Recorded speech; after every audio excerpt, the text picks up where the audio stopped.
Hello, Tampa. This is Jeff Stanislow. It is time to go low right here on AM 820, the Big Eight. We are picking up on our conversation from last week with our special guest, Emily Nowak, who is going to help us try to break 90, break 80, whatever you're working on. We dialed in a few things last week, Emily. Thanks for coming back. Yep, of course. Happy to be back and help everybody out. Yeah, so last week we talked about range sessions and we dialed in on the uh, wedges and getting your distance down from what wedge, and we talked about the clock. Know what your 54-degree wedge is going to do from 100 yards or 75 yards, where your position is, and really working on that.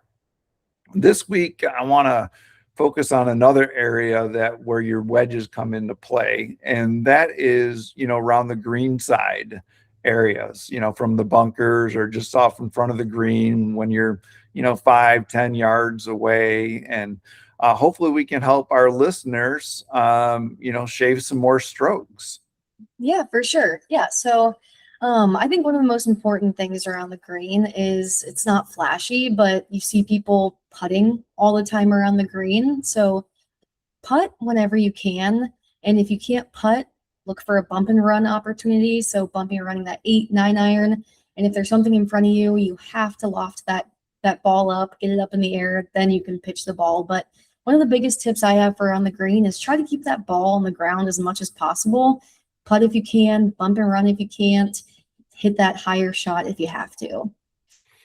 Yeah, if you're a higher handicap, you kind of know, at least you have a good understanding of when you're putting the ball, how far it's going to go. You got some idea there. And keeping the ball on the ground gives you a little bit more opportunity to control your distance and even your line. As you're a lower handicap player, you see most of the professionals chip. They could just be a few yards off the green, and the reason why they chip is probably most likely because they know exactly what their wedges are going to do. They can Yep, control the exactly. spin. They can control what the release of the ball. They've hit thousands of wedge shots, over the years, and they really know what they're doing. But for the amateur, just keeping the ball on the green, especially if there's nothing in front of you and you're just a couple of yards off or on the fringe even, is a good way to do it. I completely agree with you. This is Jeff Stanislow. You're listening to another great episode of Let's Go Low. We're talking with our special guest, Emily Nowak. This episode is brought to you by Golfers Unite, golfersunite.com. And we're trying to, talk to our listeners about shaving some strokes for most average golfers. So, Emily, before we dive into a little bit more, maybe give us a little background on your experience in the golf industry. Just to recap for our listeners, you've been on a few times, and we always love having you on. But and then maybe some of the places that you worked and who you worked with. Yeah, so I went to Ferris State University. I studied professional golf management, which as a result, you get your PGA membership. So I was a PGA professional for about 4 or 5 years. I've been all over the country. So I worked in Chicago, the desert out in California, Maryland, and really worked on teaching. So I would run clinics, I would run junior golf, worked at a junior golf academy. But I would say that my main focus in my clinics and in teaching was short game. So very passionate about short game. But yeah, so I was a full-time golf instructor out in Palm Desert, California. I worked at Palm Desert or Desert Willow Golf Academy, and that is with Desert Willow Golf Resort. And the instructor I worked with, he worked full-time with Sean Foley. So I had some pretty good instructors I worked under. I worked under a top 50 female instructor in Palm Desert as well. So a lot of good teaching mentors. So just trying to do my best to kind of expand that knowledge on the internet, on the radio, to reach as many people as possible. Fantastic. The quite the experience that you have there, and you've done a lot of this training. So I hope our listeners can, I guess, understand where you're coming from, that you know what you're talking Yeah. about, and appreciate you doing that. So let's dive into it. A lot of amateurs, they bring multiple clubs to the green side. You know, some of them are using three woods. I've seen people actually bring out like a driver. I've seen people bring out 7 and 8 irons. I've seen people bring out, their wedges, whether it's a 52, 54, 50, whatever, 58, even you know, let's just talk about the psychology between, um, you know, playing your round and having a greenside shot and then practicing. And I don't think that's a great way to really think about, loading up the bag and bringing it to the greenside bunker. Maybe you could talk to us a little bit about that. Yeah. Um, sorry, you mean just, sorry, can you ask that again? Oh, no problem. Just, a lot of amateurs bring a lot of clubs, or they work on a lot of different things in their mind around the greenside bunker. Yes. One of the things that we're trying to do as a lower handicap is maybe try to get them comfortable with the right club selection. So Yeah. instead of like, guessing whether they're going to chip with their 3 wood this time or use their putter or a 56 degree or what have you, just the, mental state that they need to get to. Yeah. So, I think first of all, you need to, if you're gonna pull out your driver, your hybrid greenside on the golf course, that needs to be something that you practice. If that's your first time pulling that shot, probably not great. So yeah, I would think about what you're actually gonna do on the course when you're practicing. So yeah, I would say for your sand shot, something like a 60, something with a little bit of a higher bounce would be good. And then yeah, just think about what you're going to do on the course. So you can hit, I would recommend, you mean for like practice what we're bringing out? Sorry.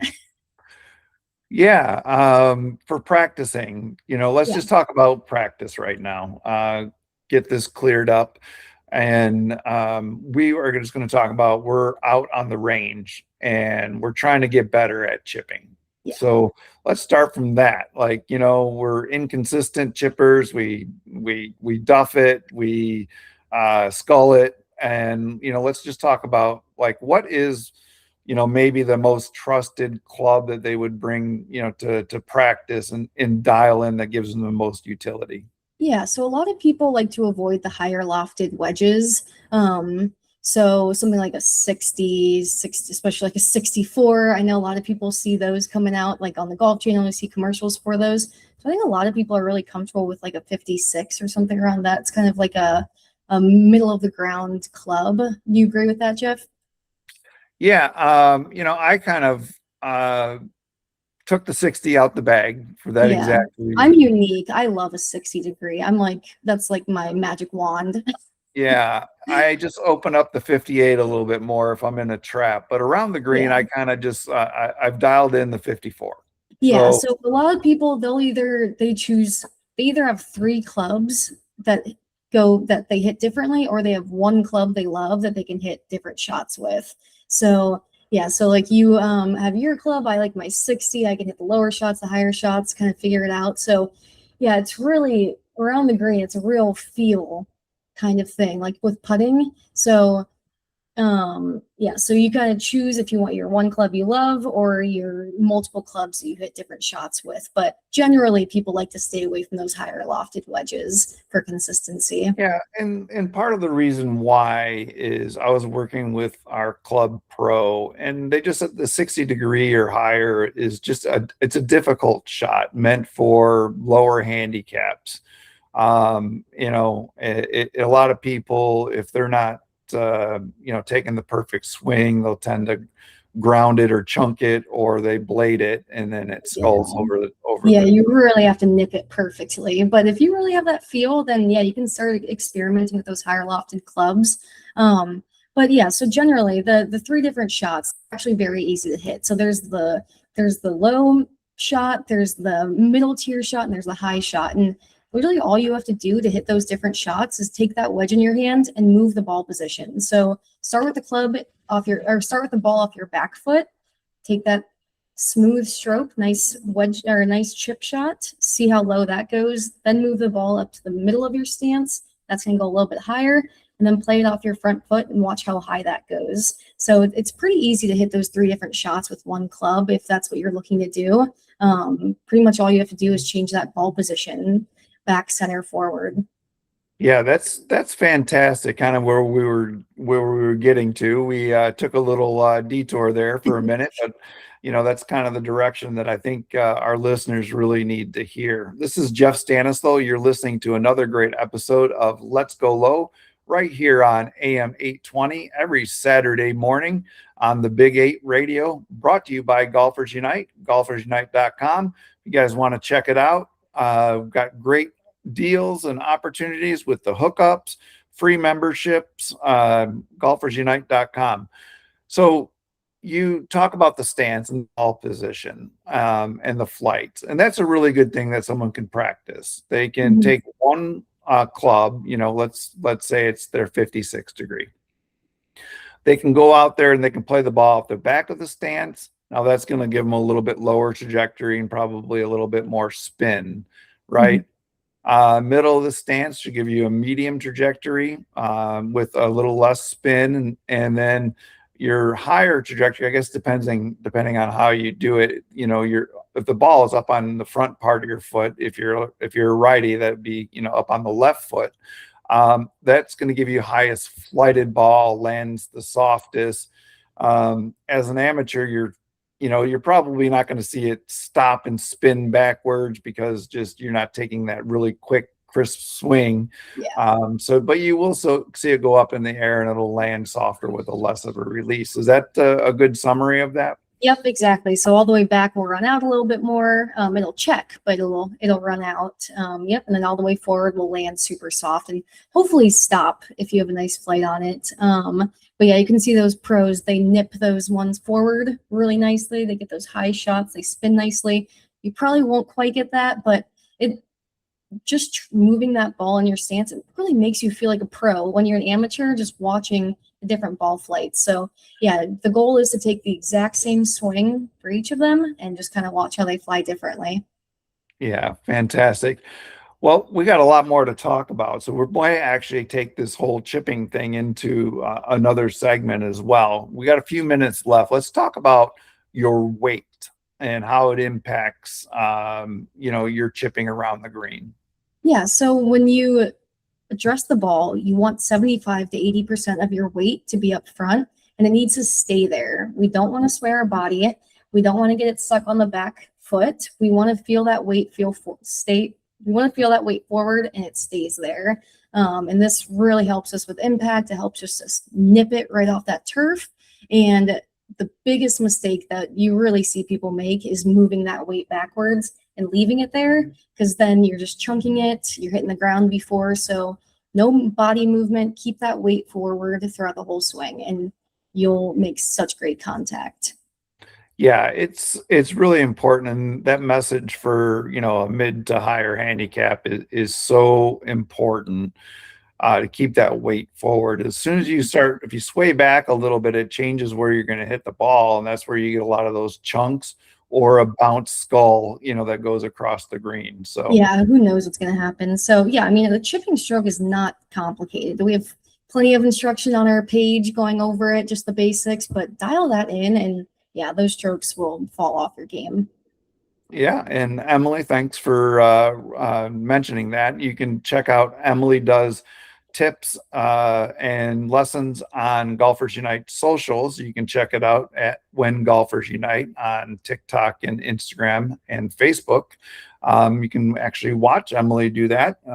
We have links on our website, golfersunite.com, to all those.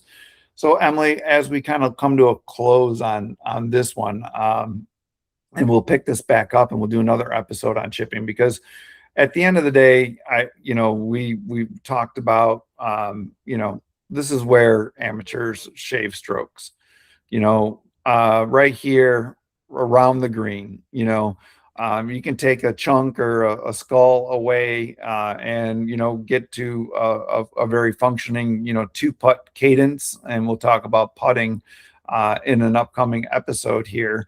Maybe we'll do all three this weekend and let you steal the show. But anyways, I can't tell you and implore you enough to, get out there to the range and practice your chipping. Solidify what club that you want to do. Depending on your skill level, the lower the club degree. So like, you may want to, use a 48 or a 50 to start that. And then as you get better, you can change your degrees of lofts. But the ball position is the most important thing that people need to really think about, and their weight being forward. When we pick back up, we're going to talk about the grips and your turns and flips and, things of that nature. So, Emily, thanks for joining us once again. Yep, of course. It was great coming on, and I'll be talking to you guys again soon. That's it for this episode of Let's Go Low right here on AM 820. This is Jeff Stanislaw, your host. And thank you to the Big 820 again for hosting us. And thank you, Tampa, for tuning in.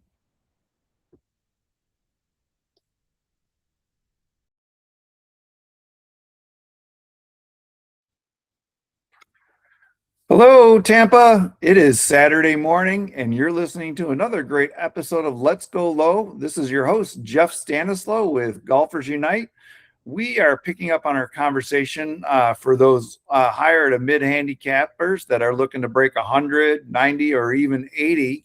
And we're talking with Emily Nowak, and our focus for this segment is part 2 of our conversation regarding chipping. These green side things that we're going to talk about, probably putting and chipping, are where most amateurs can shave strokes. Get that dialed in, and you'll start seeing your scores fall for sure. So, Emily, thanks again for joining us. Yep, thank you for having me. So in the last episode, we talked about a few things, making kind of a good selection for the right wedge to bring to a green side shot. We're not talking specifically about the traps, but what we're talking about is, when you got a clear direction to the pin, how you do that. Traps will probably be a separate conversation, a separate dialogue, and what have you. So if you're listening to the show and you got a sand trap, we're not going to be able to help you out today. So good luck to you.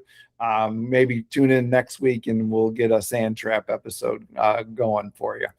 So Emily, let's recap on our ball position and what happens when a wedge is used, just for our listeners. Yeah, so last episode or last segment, we talked about how the ball position affects the ball flight and how you can change it to easily change those ball flights. So if you put the ball back in your stance, you're going to have a lower shot that spins, checks on the green a little bit and runs out. If you move it up in your stance up to the middle, you'll have a shot that flies a little bit higher, still kind of checks for you. And then if you move it all the way up in your stance, you'll have a much higher shot that's going to land soft for you. So just changing that ball position will change that trajectory of your shot. Perfect summary. And then we also talked a little bit about how important the weight is and where they should be putting their weight and the reason why. You want to recap on that? Yep. So when we line up for a chip shot or a wedge shot of any sort, we want 75 to 80% of our weight to be forward, and we want to keep it there. The way that I kind of word it for my juniors is when you sway, the club forgets where home is. So now it's going to bottom out early, or it's going to thin your shot. So you want to avoid swaying as much as possible. Keep that body still over the ball. Keep that weight forward throughout the whole swing. Excellent. You heard it here right on Let's Go Low. AM 820, the Big 8, Saturday mornings. This is your host, Jeff Stanislaw, and our special guest, Emily Nowak. Emily was a PGA professional and worked at many resorts doing coaching and training for members and the youth, giving back to the youth and doing those types of programs. Graduate of Ferris State University in the professional golf management program. So we have a real expert here and that can give us some great information. Now, moving forward to some of the things that we didn't get a chance to talk about, let's talk about, some people say choke down on the grip. What are your thoughts on that? I think it's the right thing to do. Get you over the ball a little bit more, get your swing a little bit more compact. I think it's choking down the grip is one way to look like a pro out there when you're not. Yeah, giving yourself the full length of the club, that's never a great way to start a short game shot. So yeah, I'd choke down about probably 2 to 3 inches, about halfway down the club for every wedge shot. And just kind of take the same stroke. So if you have to go up a club, you have to go up a club. But yeah, I would start every short game shot choke down about halfway down the grip. Okay. So the other thing that I wanted to talk about with the grip, it ties in pretty well, is how hard should you grip it? I've seen, people strangle the club. I've seen people like, I don't even know how you hold on to the club because it's so loose.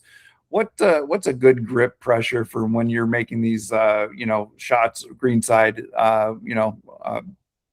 wedge shots? I would say just beyond enough to hold it. You don't want to be squeezing it, that you don't want it flying out of your hand or spinning in your hands, but you do want a really light grip on it. Tiger Woods says you want it's like a baby bird. So yeah, I would say feel wise, it's probably looser than you think, but you want to still have a pretty good grip on there. So I would say just beyond what you need to hold on to it, make sure it doesn't spin in your hands. And way of doing that is you kind of feel the grip more in your fingers, going up your fingers rather than up the palm of your hand. If you get it in those palms, that's when you close the whole hand around the grip. You're gripping it really tight and you're wearing out your gloves really fast as well. Yeah, and at 30-40 bucks a glove nowadays, you gotta protect those gloves. So Emily, Nowak is I guess with Golfers Unite, and a brand ambassador, and works with us, and she actually has her own social channels. Why don't you tell us what that is, in case our listeners really like what you're talking about, Emily, they can find you. Yeah, so I run the Fairway Femme Club. You can look me up on all social media, Fairway Femme Club. And it originally started with simple golf instruction, but it's kind of evolved into women's golf history in general. But I still post some swing tips on there. So if you're looking for tips, super basic tips, go to Fairway Femme Club on all social media and find all different golf content on there. Fantastic. Thank you, Emily. Now let's talk about the turn and the finish and removing the hand flip, no arms, all wrist type things. What should amateur golfers, or those people trying to break 190, 80, really start thinking about their chest and the turn when making a chip up onto the green? Yeah, so something that a lot of people do is they don't keep that shoulder tilt, so they just kind of swing parallel instead of tilting their shoulders. So as you swing back, kind of feel that left shoulder tilting down towards the ball a little bit. As you come through, it'll be the same. The right shoulder will now come through and is facing down towards where the ball is. We want to avoid keeping our shoulders super straight and just kind of turning in the air. The other thing that people do is they get super wristy with their turn. So you don't want to get super wristy with your chip shots.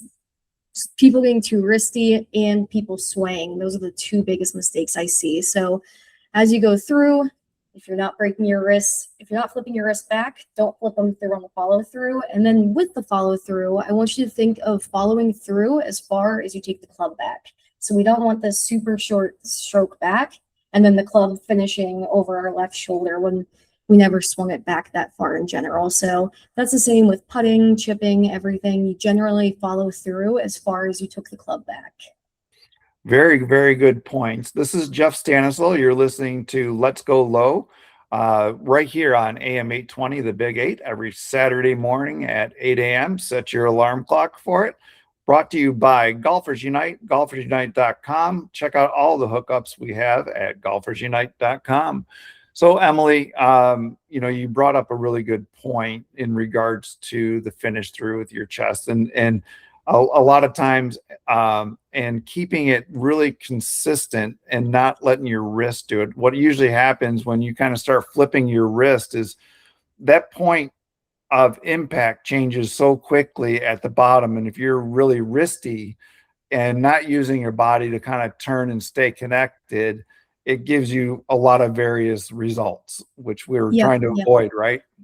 Yep, especially if you're just using those arms. And yeah, once you get those wrist bending, it's all timing now, and you just have to time that up perfectly. So yeah, I like to just think of my arms, my chest as a triangle, and you're just turning that triangle as one piece as you chip back, as you hit that chip shot.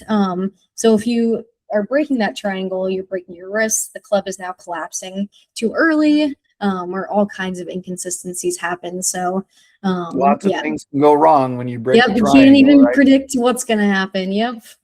You made a really good point in a lot of things that I even myself personally, I find myself like, taking it back a little bit and then kind of like using the muscles to force it forward and then finishing high. I think having that nice tempo where, keeping, especially for an amateur golfer, it's like, okay, if you're bringing it back, to a certain point to finish to a certain point, and then that's something that's repeatable and you can practice, and then you Yeah. can also judge the distance for that point. Now you can start working in all those distances. Okay, if I'm going to go halfway back, it's going to be a 30-yard chip, you know what I mean?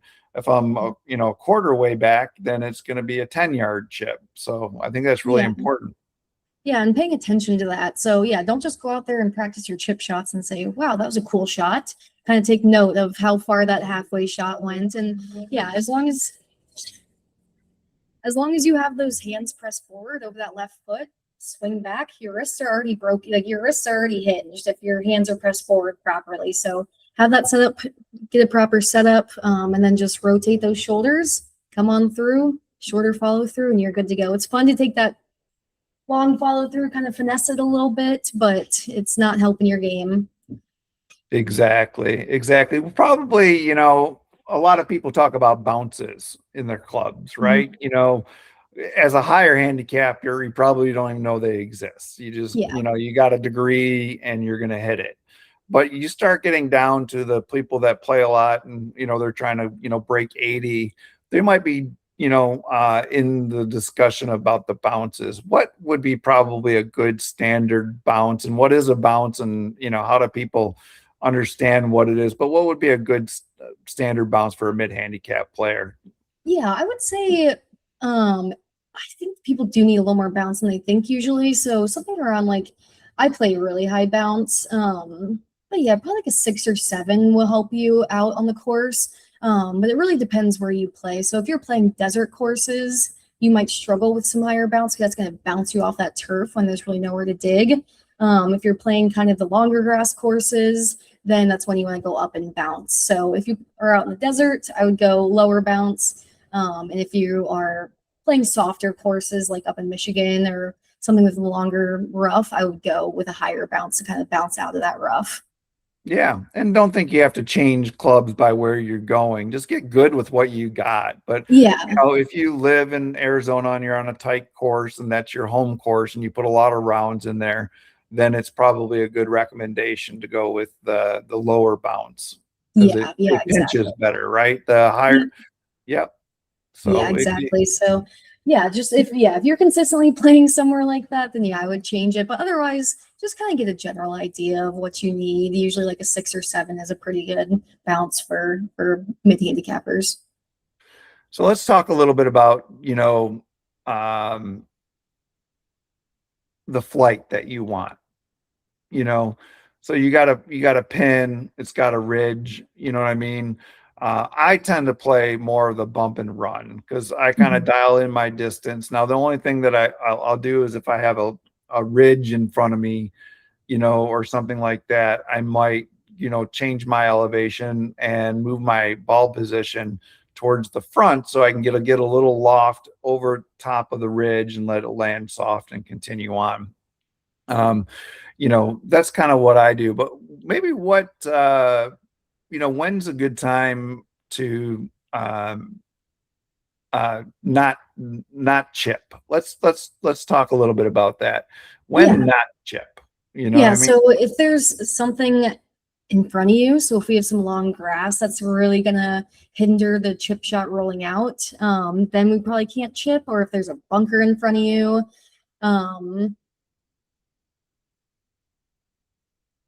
Maybe Yeah. and one thing, the loft is going to help you with that, right? Once you get your Yeah. dialed in, you got your lower bump and run, you got your mid tier, and then you got your high tier. So now if you're off the green and maybe there's a little corner of a trap that comes in, you should feel comfortable with, moving that ball position up in your stance, getting your weight on the left foot, working your triangle, and now you know your distance that you want to get your loft. That's the whole purpose of what we're kind of talking about here. And if there's nothing in front of you, that's when I would, even if it's a long shot where you have to get it up the ridge, if there's nothing in front of you, like a bunker or long grass, putt it, hit that Jack Nicklaus long putt if you have to, hit a bump around with an 8-iron. But yeah, if there's something in front of you, that's when we're gonna have to move it up and unfortunately hit that higher lofted shot. Yes, exactly. So what type of drills would you recommend for chipping? Some people talk about, a towel or a head cover 3 feet onto the green, land it there, ignore the holes, or, even a trail hand chip, which kind of exposes a flip, so what type of drills do you give to your people when they're around the green? Yeah, I believe in a lot of feel with chip. So I'm a huge advocate for dialing in your landing zone. So yeah, putting a bucket, putting a head cover, putting something on the green to just land it there over and over and over again, ignoring the hole, like you said. Or there's like ladder drills where you can see how far it runs out and practice running it out just a little bit farther each time. There's all kinds of stuff, and chipping, like I said, is a feel thing. So if you're struggling with something, go on YouTube, look it up, and there's tons of drills out there. But yeah, I love a ladder drill. I love a land it in the bucket drill. Those are my two favorites for feel. Yeah, I kind of like, or a bucket, or throw a head cover out to distance. Know that head cover is 10 yards. Yeah. Right. And that's your target, not the pin, because you want to know what it feels like and what you're doing to hit a 10-yard shot, And it might look ridiculous, but pace it off too. Like get on the course, pace it off. Now you know what 10 yards feels like. You know how far that bucket is. Fantastic. Well, another great episode coming up on Let's Go Low. This is your host, Jeff Stanislaw. Tune in. We're going to talk about putting next. Thanks, Emily. Thanks, Jeff.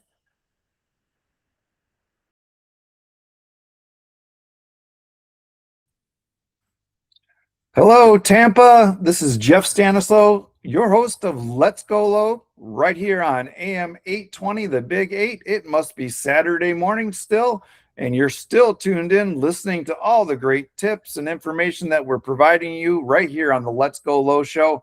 And this episode, we are picking up kind of where we left off with our special guest, Emily Nowak. Emily and I have been talking about lowering your strokes, lowering your handicap, saving you some frustration around the green. And so our first two segments, we talked about chipping. We talked about, ball position and weight on the first segment. And then we talked a little bit more about dialing it in, when to chip, how to hit, making turns and locking in that triangle. Emily, thanks for joining us once again. Yep. Happy to be back. So, most professionals would probably, reinforce what I'm going to say right here, and why we're spending, this whole episode on, the short game. And that is where most amateurs can save their strokes. Yes, for sure. And it's a place where you can really be in control of those strokes. And the other thing is, it's actually probably one of the easier things to practice. You don't need to grab your whole bag. You can grab a wedge and your putter and head out to the range, your backyard. Well, maybe not so much your backyard with a putter, but I guess depending on what your yard is. But living room. You can, very easily, you don't have to load up all the clubs and bring everything. You can grab 2 clubs and start working on a short game session and really, dial it in. So again, Emily, thanks for joining us. This is Jeff Stanislaw, your host of Let's Go Low, brought to you by Golfers Unite. It's golfersunite.com. Check it out for all the great hookups. Emily, let's talk about putting. Let's get into it, because our goal is to, remove the 3 and 4 putts out there, try to make every green, a 2 putt or a 1 putt for your mid to higher handicappers, and they will be loving life, right? Yes, for sure. Yep. Putting is one of those things that is a lot of feel, but you still have to make sure you have the right tool in your hand. You have to make sure you have the right setup. But once you get those two dialed, you practice away. And yeah, that's how good players are made. Practicing putting, standing over those short putts, getting your speeds down, all that. So it's definitely a great spot to save some strokes. But yeah. So where should we start on putting? I think the first thing probably would be the most natural aspect of is, you're marking your ball. You know Mhm. what I mean? Your ball lands on the green, whether it's a par 3 and hopefully you got there in 1, Yep. or if it's an approach shot on a par 4 and hopefully you got there in 2, you're going to mark your ball and pick up your ball. I think a lot of amateurs, like even if they're whatever, it's their turn or whatever, they just walk up and whack it and don't really do Yeah. it. I think a good exercise always to mark your ball and clean it, right, to start, Mhm. because it might have, some mud or some dirt on it underneath that you can't see. Um, and then what do you do from there, Emily? From there, yeah, I would take a look at read the green. I love a pre-shot routine, whether it's the full swing or on the putting green. I think it's great to kind of ground yourself before every shot. So yeah, mark that ball. And while you're down there marking it, kind of take a look at the green, see what the break is. If you are feeling professional that day, go to the other side if you're playing for some money. But yeah, even as you're walking up there, get a read for the green. Kind of take a look at the high spots, take a look at the low spots, fix a ball mark or two on your way up. But yeah, Yeah, really just get excellent. I yourself like that. grounded Fix a as ball you walk marker up. or two. Yep, yep. Always be fixing those ball marks and make sure you're fixing it correctly so it'll grow back nicely. But yeah, I love a grounding little pre-shot. You get up there. This is what I do before every single putt and just kind of get in the zone to make a nice stroke. Right. So, all right. Well, your ball hit the green. Now we marked our ball and we cleaned the ball. Right now we're checking out the line. And like you said, I love it. Feeling professional that day. You're going to go on the other side and take a look at it. I always take a look on the other side when I got something that I feel is a bigger break. You know what I mean? Maybe Mhm. kind of get a feel for it and maybe stop halfway and see how steep that downhill is or how big the hill is up. And if you walking to the other side and you're on an uphill putt, you can actually get a feel for how uphill it is. So, Yeah. what are your thoughts about like locking in a distance in your mind? I mean, we don't have rulers, we're not exactly out there, but you should know what a 5 foot putt is, a 10 foot putt, a 20 foot putt locked in your mind. Yeah, yeah. And we talked about this with chipping a little bit. Usually people will pace that off. So really that's unless you're really good visually, some people kind of struggle with that depth perception. So I would pace it off, kind of get a feel of what 5 steps is, how many yards that is, and really figure out, like we talked about the clock, kind of what each tick back makes the ball do. And a good way to do this before your round, usually I like to go out on the putting green.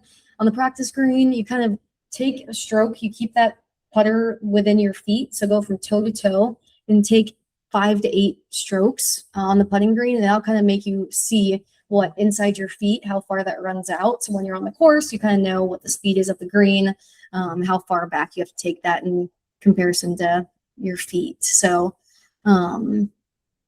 yeah. Yeah, so okay, we're kind of telling our story. This is Jeff Stanislow. You're listening to Let's Go Low right here on AM 820. And our special guest, Emily Nowak, who works with Golfers Unite and does some content on it. You can check out some of her, tips and training episodes on our socials. So you can just search up at When Golfers Unite and on most social channels at When Golfers Unite. Check out Emily. You can see some of these great tips that she's providing. And then, we're talking about putting right now. We're talking about shaving strokes with the putter. And we just talked about the ball landed on the green. And what do you do? Mark the ball, clean it, fix a couple divots or ball marks. You know, if you don't have a great read on it, maybe get it from the other side and, you know, take a feel for what's going on. Now, the next logical step is to, you know, kind of address the ball. You know, you got your read. Now it's time to address the ball. Let's talk a little bit about, you know, what you set up when you set up to make a putt. Yeah, so one of the biggest things is trusting that read. So once you have that read locked in, line your ball up, use whatever line is on the ball. I think they say the Titleist logo or like the tailor-made, the names on the ball can sometimes be crooked. So they recommend you line it up with the line on the side or you draw a line. So line up the ball and trust it. Don't question that line. Once you have it down, hit that stroke. You've committed to that.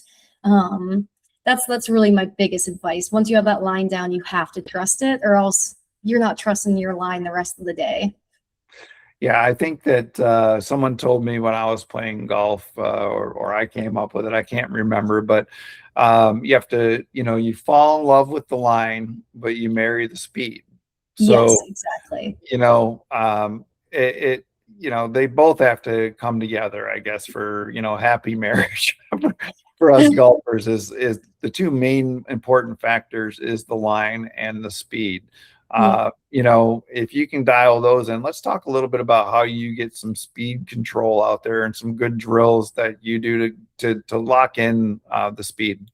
Yeah, so generally it's they are kind of in a relationship, but it's speed over line. So if you don't have that speed to get it there, it's not going in. So it's recommended that you practice speed more than your line, more than accuracy, to really dial that in. So like I said in the beginning, go out on the putting green, get your speed down, get the speed of the greens down before every round. They say it's about 18 putts before a round will get you dialed with the speed. But when you're out there, don't be trying to make those lag putts. Put down don't even aim at the hole. I like to do, again, the ladder drill where you put a stick or a tee down about 2 feet away and hit one in the shorter ladder, farther ladder, even farther ladder. So really just practice those speed drills when you're out there.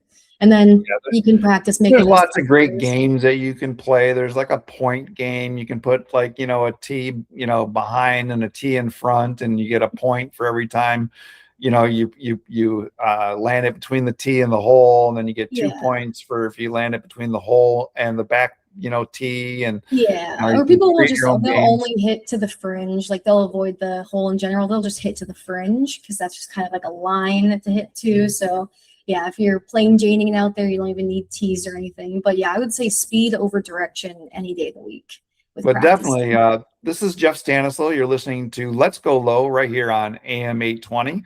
Our special guest, Emily Nowak, graduate of Ferris State's Professional Golf Management School.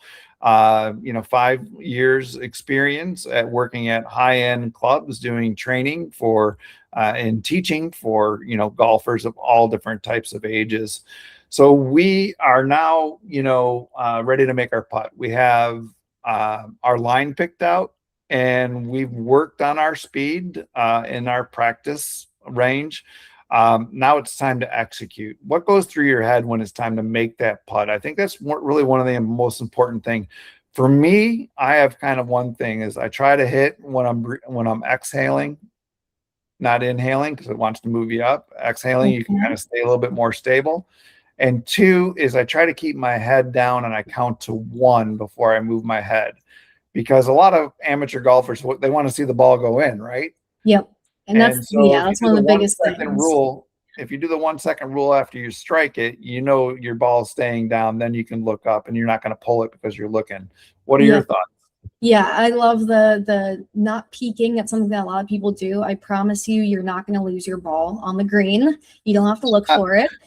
But yeah, and I like that. I like the breathing too. A lot of people have been getting into the breathing right now with golf. I really like that. But yeah, just the biggest thing you can't do is you can't be standing over that ball questioning your line. So like we talked about, you chose the line, you have to hit that line.